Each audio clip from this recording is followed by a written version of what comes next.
बड़ौदा उपचुनाव को लेकर भाजपा धीरे धीरे जीत की ओर बढ़ रही है, इसमें कोई संदेह नहीं। ये कहना है सहकारिता मंत्री डॉक्टर बनवारी लाल का, जो रेवाड़ी की अनाज मंडी में बाजरा खरीद का जायजा लेने के बाद पत्रकारों से बात कर रहे थे। सहकारिता मंत्री ने बाजरा खरीद को लेकर कहा कि पहले फसल बेचने को लेकर किसानों को दिक्कत आ रही थी, क्योंकि किसान ज्यादा और समय कम, लेकिन अब खरीद को लेकर 15 दिन का समय और बढ़ा दिया गया है और किसानों की फसल का एक एक दाना खरीदा जाएगा।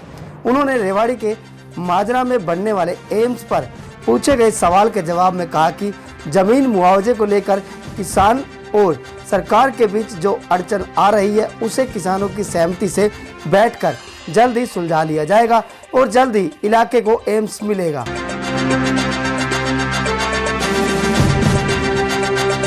अभी आप मंडी में आए, अभी आपने मंडी का निरीक्षण किया, क्या कहेंगे, किस प्रकार खरीद हो रही है? देखो, अभी हमने मंडी का निरीक्षण किया और हमने किसानों से पूछा कि कोई किसी तरह की कोई दिक्कत तो नहीं है। तो जो पिछली बार जब आए थे तो जो टोकन की संख्या कम थी, अब कल से हमने यहाँ 600 टोकन पर डे के हिसाब से करवा दिया, तो किसान खुश हैं। लेकिन थोड़ी बहुत दिक्कत उठान की है, तो अधिकारियों को दिशा निर्देश दे दें कि उसमें तेजी लाएं और किसानों को जल्दी जल्दी उठाएं। सर, अभी तक जो रोस्टर प्रॉब्लम आ रही थी यहाँ पर, क्या उस प्रक्रिया को अभी ठीक किया गया?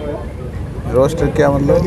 जो किसानों को जो टोकन, हाँ, तो कर तो दिया, 600 कर दिया ना, कल से 600 कर दिया, आगे संडे को परचेजिंग होगी, उसको बढ़ा दिया। हाँ, बढ़ा दिया, कल से 600 हो गया। डॉक्टर साहब, अभी आपने बड़ौदा का भी दौरा किया है, तो क्या कहेंगे चुनाव को लेकर? बताया नहीं कि बड़ौदा में क्या है, जो चुनाव आगे बढ़ रहा है और भारतीय जनता पार्टी काफ़ी आगे चल रही है और बड़ौदा की जनता विकास पर मोहर लगाएगी, क्योंकि भारतीय जनता पार्टी ने पिछले 6 साल में विकास कार्य काफ़ी करवाए हैं और मुझे पूरा विश्वास है कि बड़ौदा की जनता विकास के साथ रह के भारतीय जनता पार्टी के उम्मीदवार को विजयी बनाएगी। डॉक्टर साहब, एक आखिरी सवाल, एम्स को लेकर जो विवाद है मुआवजे को लेकर सरकार और किसानों के बीच में, क्या कहेंगे, किस प्रकार ये सुलझेगा? वो ऐसा बैठ के सुलझाया जाएगा, कोई ऐसी दिक्कत मुआवजा नहीं। ये तो एक तरह से पोर्टल पर लैंड अपलोड की है कि भाई बेचना चाहे वो किसान बेचे, तो उसमें रेट राट का देखेंगे, मुआवजा नहीं है ये।